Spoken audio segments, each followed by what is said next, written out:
Praise the Lord, hallelujah. परमेश्वर ने हमें आराधना में अगुवाई किया। आइए हम उसके वचन की ओर जाएंगे, जो आज का ध्यान का विषय है। परमेश्वर के इस द्वार में कौन प्रवेश कर पाएगा, उसका 10 स्टेप है। जो 10 योग्यता उसके जीवन में रहेगा, वही उस द्वार में प्रवेश करने पाएगा। हम 3 स्टेप के बारे में, 3 योग्यता के बारे में हम जिक्र किए थे। पहला योग्यता था जो उसके जो परमेश्वर को विश्वास करेगा और वचन में चलेगा, वही उस द्वार में प्रवेश करने पाएगा। दूसरा था जो अपने भाई को प्रेम करता है, वही उस द्वार में प्रवेश करने पाएगा। तीसरा स्टेप था मेरे प्रियो, तीसरा स्टेप था जो अपना वस्त्र धो लेता है, वही उस द्वार में प्रवेश करेगा। पार्ट 1 में 3 विषय को हम जिक्र किए थे। आज पार्ट 2 में और 3 विषय को हम जिक्र करेंगे, 3 स्टेप के बारे में ध्यान करेंगे। परमेश्वर का नाम का स्तुति हो, परमेश्वर का नाम का महिमा हो। द्वार, यीशु मसीह ने बोला द्वार मैं ही हूं, मुझसे होकर ही तुम पिता के पास जा सकते हो। हम इधर से उधर से नहीं जा सकते मेरे प्रियो, द्वार में ही हमें प्रवेश करना है। जैसे यूहन्ना 10 अध्याय 1 से अगर आप 10 तक पढ़ाई करेंगे, वहां लिखता है द्वार में ही हूं, मुझसे होकर ही मत उस द्वार में प्रवेश कर पाएंगे। जैसे कि यूहन्ना 10 अध्याय, यूहन्ना का सुसमाचार का पत्र यूहन्ना, उसका 10 अध्याय और 1 पद से लिखता है, मैं तुमसे सच सच कहता हूं कि जो कोई द्वार से भेड़शाला में प्रवेश नहीं करता परंतु किसी दूसरी ओर से चढ़ जाता है, वो चोर और डाकू है। द्वार में ही हमें प्रवेश करना है मेरे प्रियो। हम देखते हैं अगर द्वार से नहीं जाएंगे, इसमें से मैं ही मार्ग हूं, मैं ही सत्य हूं, मैं ही जीवन हूं, मुझसे होकर ही तुम पिता के पास जा सकते हो। द्वार में अगर हम प्रवेश नहीं करेंगे, हम सोचेंगे कि ये द्वार है, ये द्वार है, इधर उधर से अगर सोचेंगे कि ये उधर वाला द्वार है, उधर वाला द्वार है, तो हम चोर और डाकू हैं मेरे प्रियो। आज बहुत से ऐसे शिक्षा आ गया है मेरे प्रियो, सोचते हैं कि यही शिक्षा ही हमें स्वर्ग में लेके जाएगा। नहीं, हमें सही शिक्षा को ध्यान देना, बाइबल को पढ़ना है। बाइबल में क्या लिखा है, वचन के अनुसार हमें अगर नहीं चलेंगे, हम उस द्वार में प्रवेश करने नहीं पाएंगे। मेरे प्रियो, जब इसराइली जब मिस्र से निकले तो समुद्र आ गया, लाल समुद्र आ गया, तो परमेश्वर लाल समुद्र से ही द्वार को निकाला, द्वार बना दिया। वो द्वार में इसराइली पार हो गए, लेकिन मिस्री जो पीछे आ रहे थे मेरे प्रियो, वो लोगों ने पार होने के लिए कोशिश किए, लेकिन वो लोग डूब के मर गए। परमेश्वर की इच्छा के अनुसार अगर हम चलेंगे, आज गलत अभिप्राय से अगर हम द्वार में प्रवेश करने के लिए कोशिश करेंगे मेरे प्रियो, हम प्रवेश करने नहीं पाएंगे। उस राज्य में प्रवेश करने के लिए हमें योग्यता का आवश्यकता है। स्टेप, 10 सीढ़ियां हैं, उसी से हमें जाना पड़ेगा। हम पहले 3 सीढ़ियां के बारे में जिक्र कर चुके हैं। आज हम चौथा नंबर सीढ़ी के बारे में ध्यान करेंगे, जो आपको मिलेगा लूका 13 अध्याय, और उसका हम पढ़ाई करेंगे 13 का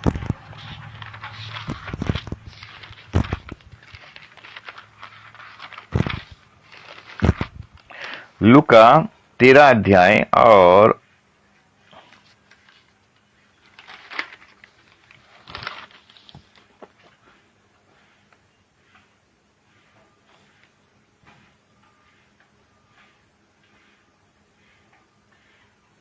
24 पद।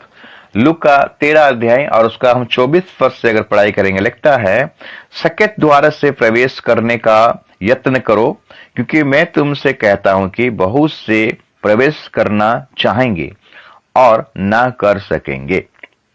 मत्ती 7 अध्याय अगर हम 13-14 को पढ़ाई करेंगे, मत्ती 7 अध्याय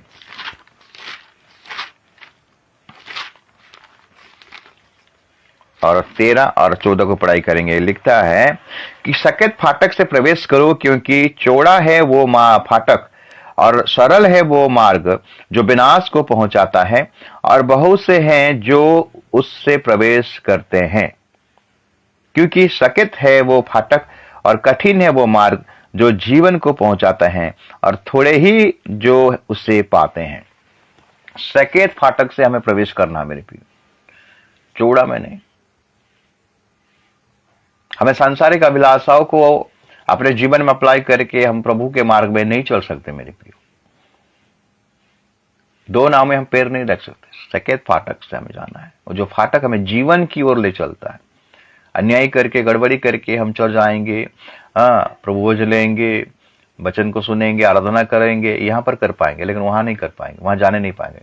हम सब कुछ गड़बड़ी करके हम चर्च में आ सकते हैं, दारू पी कर आ सकते हैं, गलत काम करके चल जा सकते हैं, मर्डर करके चल जा सकते हैं, धोखा देकर चल जा सकते हैं, चोरी करके चल जा सकते हैं। ये दुनिया के चर्च में आ सकते हैं, लेकिन स्वर्ग जो परमेश्वर का जो राज्य है, परमेश्वर का जो स्वर्ग है, वहां पर जाने के लिए आपको सकेत फाटक मतलब पवित्र जीवन होकर, निर्दोष होकर हमको जाना पड़ेगा। इसलिए हमें संसारिक अभिलाषाओं को छोड़कर हमें आत्मिक में आगे बढ़ना है मेरे प्रियो। सकेत वो फाटक, बहुत कम लोग हैं, बुलाए होते बहुत है, लेकिन चुने हुए थोड़े हैं जो विश्वास योग्यता के साथ, वचन में लिखता प्राण देने तक तुम्हें विश्वास योग्य बने रहना। सकेत फाटक में चलने का मतलब क्या है? विश्वास में चलना, वचन में चलने, इसको दर्शाता है। पाप रहित होकर, पाप करके, गलत काम करके हम सोच रहे हैं कि हम प्रभु के राज्य में प्रवेश कर पाएंगे, नहीं होगा मेरे प्रियो। बहुते कोशिश करेंगे, लिखा है ना, मैं ही द्वार हूं, जो द्वार से ही घुसेगा तो भेड़शाला में प्रवेश कर पाएगा। और इधर उधर से कोशिश, शॉर्टकट अपनाया नहीं है, शॉर्टकट कोई नहीं है मेरे प्रियो। ये भी चलेगा, वो भी चलेगा, दुनियादारी भी चलेगा, ये भी चलेगा, नहीं। इसराइली कानान में प्रवेश करने क्यों नहीं पाए? क्योंकि उनके जीवन में सांसारिक अभिलाषाओं भरा हुआ था मेरे प्रियो। लोग दूसरे का स्वभाव को नहीं छोड़ रहे थे। इसीलिए तुम्हारा मन के नए हो जाने से तुम्हारा चाल चलन भी बदलता जाए। हमारा चाल चलन अगर नहीं बदलेगा, हमारा जीवन अगर नहीं बदलेगा, तो हम उस राज्य में किस प्रकार प्रवेश करने पाएंगे मेरे प्रियो? हमें सकेत फाटक से जाना है। फाटक में दुख आएगा, निंदा आएगा, तड़न आएगा, दुख उठाना पड़ेगा, क्लेश उठाना पड़ेगा, तब जाके हम उस फाटक से प्रवेश कर नहीं पाएंगे और हमें अनंत जीवन मिलेगा। इसलिए यीशु मसीह, मेरे बिना तुम कुछ करने नहीं पाओगे, क्योंकि यीशु मसीह उसी रास्ते से ही जाना पड़ा, वही मार्ग से ही जाना पड़ा, वही सकेत फाटक से ही जाना पड़ा। आप सोच रहे हो कि मैं इधर संसार में भी एंजॉय करूंगा और चर्च में भी एंजॉय करूंगा, आत्मिक में भी चलूंगा, संसार में भी चलूंगा, ऐसा नहीं चलेगा मेरे प्रिय। सांसारिक बातों को अपने जीवन से निकालना पड़ेगा, तब जाके आप सकेत फाटक से आप अंदर घुस सकोगे। इतना आसान बात नहीं है स्वर्ग में जाने के लिए। स्वर्ग में जाने के लिए यीशु मसीह जिस प्रकार सैक्रिफाइस किया, उसके चेलों ने जिस प्रकार सैक्रिफाइस किया, चेलों ने कभी नहीं चेलों का शिक्षा को अगर सुनोगे, प्रेतों का शिक्षा को अगर पढ़ाई करोगे, उनमें से अधिक चले, 99% चले शहीद हो गए यीशु मसीह के लिए। खाली एक व्यक्ति चला था जो कि यूहन्ना, वो उसका नेचुरल डेथ हुआ था, बाकी सबको मारा गया था मेरे। किसी को काटा गया था, आरी से चिरा गया था, किसी को तेल में डाला गया था, थोमा को तो गला गर्दन काट दिए थे। तो मेरे प्रियो, परमेश्वर के राज्य में जाने के लिए आपको हानि उठाना पड़ेगा, क्रूस उठाना पड़ेगा, तब जाके उस राज्य में प्रवेश कर नहीं पाओगे। आगमन निकट है, ध्यान दीजिएगा, प्रभु का आगमन अति निकट है। उस राज्य में प्रवेश करने के लिए आपको सांसारिक अभिलाषा को अपने जीवन से निकालना पड़ेगा, तब आत्मिक में। वचन में लिखते ना 8:13 को पढ़ाई कीजिएगा, 13 के 5 से पढ़ाई कीजिएगा, वहां शारीरिक दशा और आत्मिक दशा के बारे में लिखा गया है। मतलब जो आत्मा जो शरीर के अनुसार अपना दिन को काटेगा वो मरेगा, और जो आत्मा के अनुसार शरीर की क्रिया को मारेगा वो जीवित रहेगा और अनंत जीवन को पाएगा। तो ये पहला हम देखते हैं कि 4 नंबर जो सीढ़ी है, 4 नंबर जो स्टेप है, हमें सकेत फाटक से ही जाना है, चौड़ा नहीं। चौड़ा में एक्सीडेंट होगा मेरे प्रियो। हमें सकेत फाटक, सकरा मार्ग, जो कि प्रभु का मार्ग है, जो कि द्वार है, वही द्वार है। बहुत कोशिश करेंगे जाने के लिए, लेकिन जाने नहीं। वचन 7 मत्ती 7:21 को पढ़ाई कीजिएगा, वहां लिखता है कि बहुतेरे आएंगे मेरे नाम से और बोलेंगे कि प्रभु मैं तुम्हें ऐसा किया था, प्रभु मैं तेरे लिए ऐसा किया था, प्रभु मैं तेरे लिए भविष्यवाणी किया था, मैं तेरे लिए चंगाई किया था, मैं तेरे लिए ऐसा किया था। प्रभु यीशु मसीह खुद बोल देगा मैं तुम्हें नहीं जानता हूं, हे कुकर्म करने वाले, सामने से हट जाओ। 10 कुंवारी के बारे में भी लिखा गया मेरे प्रियो। 10 में से हम देखते हैं कि 5 प्रवेश करते हैं, जो ज्ञानवान है वो प्रवेश करते हैं, लेकिन 5 द्वार पर रह जाते हैं। कारण क्या है? क्योंकि लोग दुनिया को अपनाए, दुनियादारी को, संसारिक को अपनाए, इसीलिए वो लोगों ने उस राज्य में प्रवेश करने नहीं पाए, द्वार में प्रवेश करने नहीं पाए। तो कहने का मतलब है, तो 4 नंबर जो सीढ़ी है वो है सकेत फाटक से हमें जाना है। 5 नंबर सीढ़ी देखेंगे मेरे प्रियो, 5 नंबर सीढ़ी अगर देखेंगे, मत्ती 19 अध्याय को निकालेंगे, मत्ती 19 और 17 पद, मत्ती 19 और 17 पद को अगर पढ़ाई करेंगे, मत्ती 19 अध्याय और उसका 17 पद लिखता है, उसने उससे कहा, तू मुझसे भलाई के विषय में क्यों पूछता है? भला तो एक ही है, पर यदि तू जीवन में प्रवेश करना चाहता है तो आज्ञाओं को माना कर। एक धनवान व्यक्ति जो कि एक जवान था, यीशु मसीह के पास आया दौड़कर, प्रभु अनंत जीवन पाने के लिए मैं क्या करूं? यीशु मसीह एक्चुअली धनी व्यक्ति क्या बोला, अगर 16 पद को पढ़ेंगे, एक मनुष्य यीशु के पास आया और उससे कहा, हे गुरु, मैं कौन सा भला काम करूं कि अनंत जीवन पाऊं? उसने उससे कहा, तू मुझसे भलाई के विषय में क्यों पूछता है? अनंत जीवन पाने के लिए मैं क्या करूं? आज्ञा को तो तू जानता है। और एक चैप्टर में देखेंगे, आज्ञा को तो तू जानता है। कौन सी आज्ञा? 10 आज्ञा के बारे में यीशु मसीह बोलता है। हाँ प्रभु, मैं बचपन से ही इसको पालन करके आ रहा हूं। फिर भी यीशु मसीह उसको बोला कि फिर भी तुझमें एक चीज का कमी है, तू अपना धन ले कंगालों में बांट दे और मेरे पीछे हो ले तो तुम्हें स्वर्ग में धन मिलेगा। तो मेरे प्रिय, यहां पर वचन में लिखता है कि आज्ञाओं का माना कर। आज्ञाओं को माना कर मतलब सरल आज्ञा नहीं, नहीं नहीं, कठिन आज्ञा। सारे आज्ञा को पालन करना पड़ेगा। अब्राहम के बारे में अगर देखेंगे मेरे प्रियो, अब्राहम को परमेश्वर ने उत्पत्ति 12 अध्याय में बुलाया और उसको आशीष देगा बोलकर बोला, और सारा के घर में इसहाक को देगा बोला। लेकिन इसहाक को पाने के लिए उसको 25 साल लगा। उसको जल्दी मिलने वाला था, लेकिन वो लेट कर रहा था, पूरा आज्ञा को पालन करने के लिए लेट कर रहा था। जब बुलाहट हुआ तो मेरे प्रियो, वो क्या किया, परमेश्वर अब्राहम को बुलाया था, लूत को नहीं बुलाया था, उसका पिताजी को नहीं बुलाया था, लेकिन वो पिताजी को और लूत को साथ में लेकर आया। डिले हो रहा, इसलिए डिले हुआ, उसका आशीष डिले हुआ। धीरे धीरे करके हम देखते हैं कि उत्पत्ति 16 अध्याय में फिर हाजिरा को शादी किया। 3 गलती। प्रभु ने इसको बोला, अपना देश, अपना कुटुंब, अपना परिवार को छोड़, अपना देश, अपना गांव, अपना कुटुंब को छोड़ कर यहां चले। 3 बातों को बोला, तो उनमें से 2 बातों को वो छोड़ा, लेकिन एक बात को नहीं छोड़ रहा था, कुटुंब, परिवार। इसीलिए उत्पत्ति 22 अध्याय में, जो उत्पत्ति 21 अध्याय में जब अब्राहम सारा के घर में जब बेटा आया, इसहाक आया, तो उत्पत्ति 22 अध्याय में उसको परीक्षा किया गया कि मेरे आज्ञा को पालन कर रहा है कि नहीं कर रहा। तब अब्राहम ने, परमेश्वर ने अब्राहम से कहा, तो अपने इकलौता पुत्र को ले और मोरिया पर्वत में जाओ, वहां पर बलिदान कर दे। तब अब्राहम उस आज्ञा को पालन किया।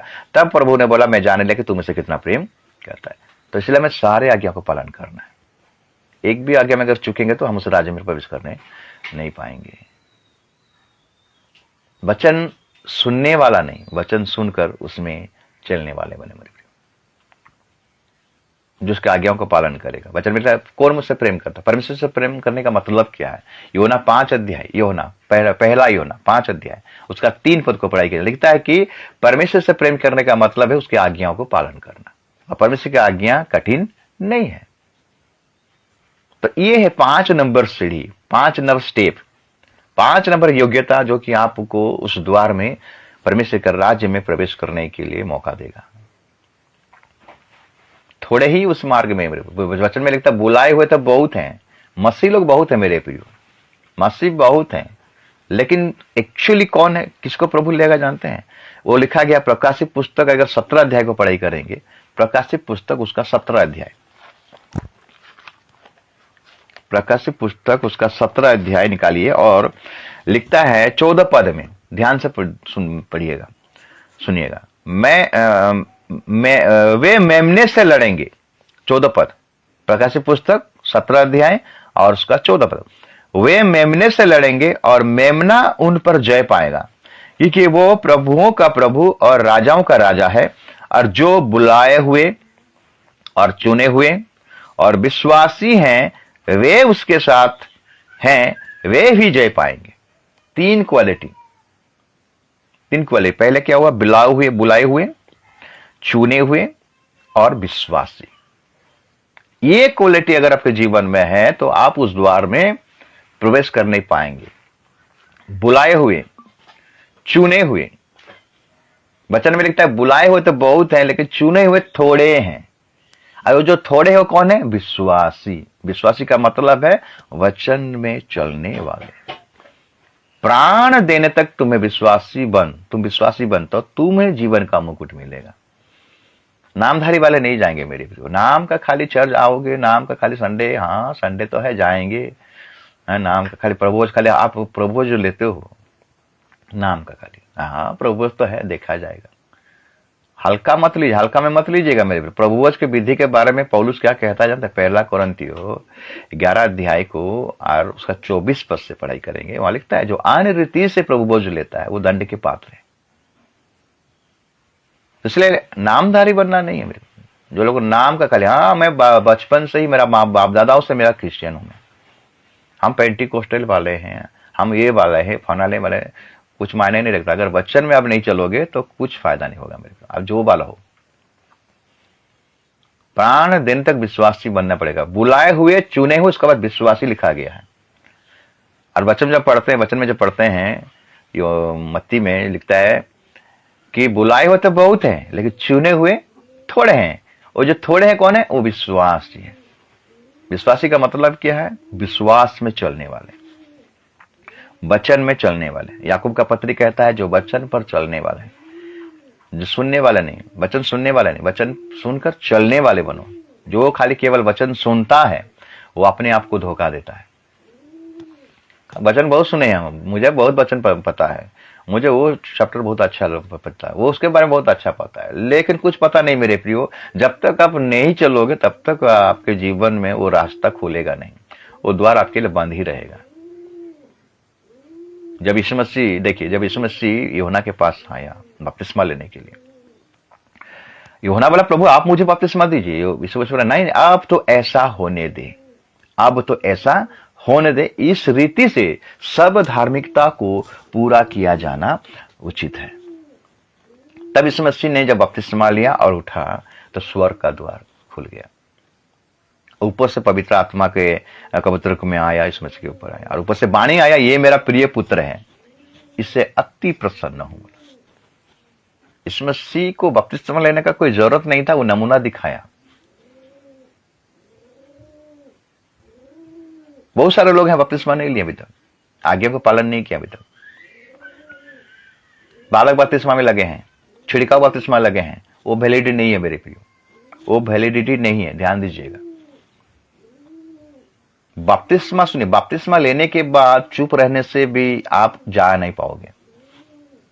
प्रेरितों का काम 2 अध्याय उसका 38 से लेके पूरा 41 तक पढ़ाई कीजिएगा। बपतिस्मा लेने के बाद आपका काम क्या है वहां लिखा गया है। बपतिस्मा लेने के बाद क्या करना है? बपतिस्मा लेने के बाद अगर पढ़ देंगे तो बहुत अच्छा रहेगा। प्रेरितों का काम 2 अध्याय हम निकालेंगे। प्रेरितों का काम 2 अध्याय 38 से जब पढ़ाई करेंगे, लिखता है 37 से हम पढ़ाई करेंगे। तब सुनने वालों के हृदय छिद गए और वे पतरस और शेष प्रेरितों से पूछने लगे, हे भाइयों हम क्या करें? पतरस ने उनसे कहा, मन फिराओ और तुम में से हर एक अपने अपने पापों की क्षमा के लिए यीशु मसीह का बपतिस्मा लो तो तुम पवित्र आत्मा का दान पाओगे, क्योंकि ये प्रतिज्ञा तुम और तुम्हारी संतानों और उन सब दूर दूर के लोगों के लिए भी है जिनको प्रभु हमारे परमेश्वर अपने पास बुलाएगा। 40 पद, उसने बहुत और बातें से भी गवाही दे देकर समझाया कि अपने आप को इस टेढ़ी जाति से बचाओ। और जिन्होंने उसका वचन ग्रहण किया उन्होंने बपतिस्मा लिया, और उसी दिन 3000 मनुष्य के लगभग उनमें मिल गए, और वे प्रेरितों से शिक्षा पाने और संगति रखने और रोटियां तोड़ने और प्रार्थना करने में लौलीन रहे। क्या ये बातें आपके जीवन में आप लागू कर रहे हो?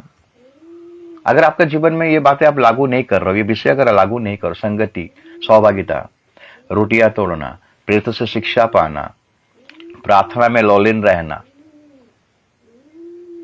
और उसके बाद लिखता है प्रार्थना में लो लेना। उसके बाद 43 से अगर पढ़ाई करेंगे, और सब लोग पर भय छा गया और बहुत से अद्भुत काम और चिन्ह प्रेतों के द्वारा प्रकट होते थे, और सब विश्वास करने वाले इकट्ठे रहते थे और उनकी सब वस्तुएं साझे में थी। वे अपनी अपनी संपत्ति और सम्मान बेच बेच कर जैसी जिसकी आवश्यकता होती थी बांट दिया करते थे। वे प्रतिदिन एक मन होकर मंदिर में इकट्ठा होते थे और घर घर रोटी तोड़ते और आनंद मन की सिधाई से भोजन किया करते थे और परमेश्वर की स्तुति करते थे, और सब लोग उससे प्रसन्न थे, और जो उधार पाते थे उनको प्रभु प्रतिदिन उनमें मिला देता था। बपतिस्मा लेने के बाद ये काम करना पड़ेगा मेरे प्रियो।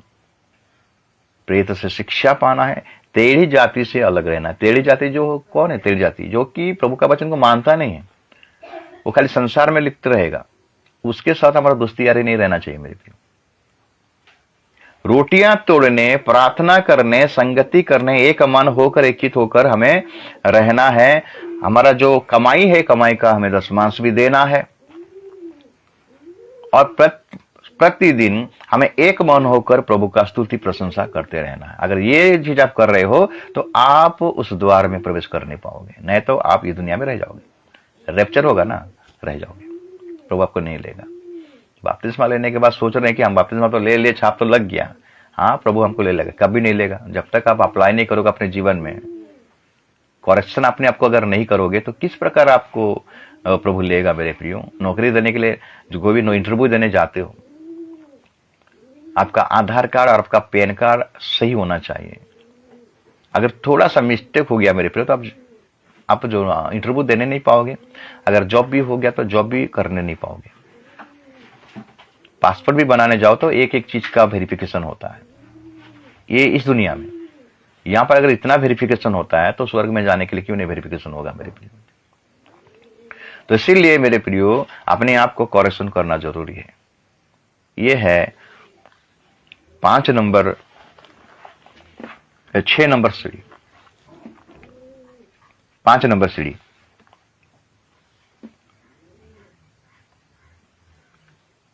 सब आज्ञाओं को हमें पालन करना है। 5 नंबर सीढ़ी है, सब आज्ञाओं को पालन करना है।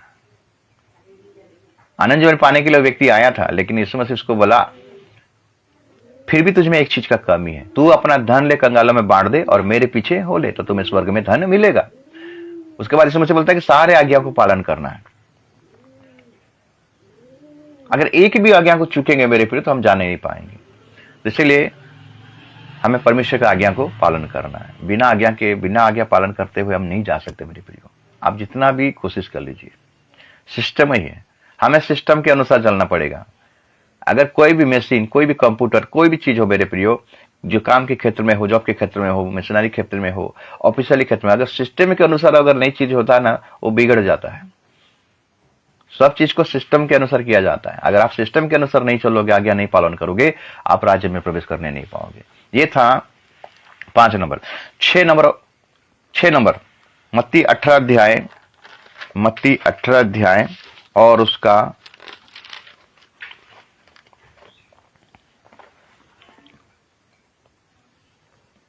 7 पद से पढ़ाई करेंगे।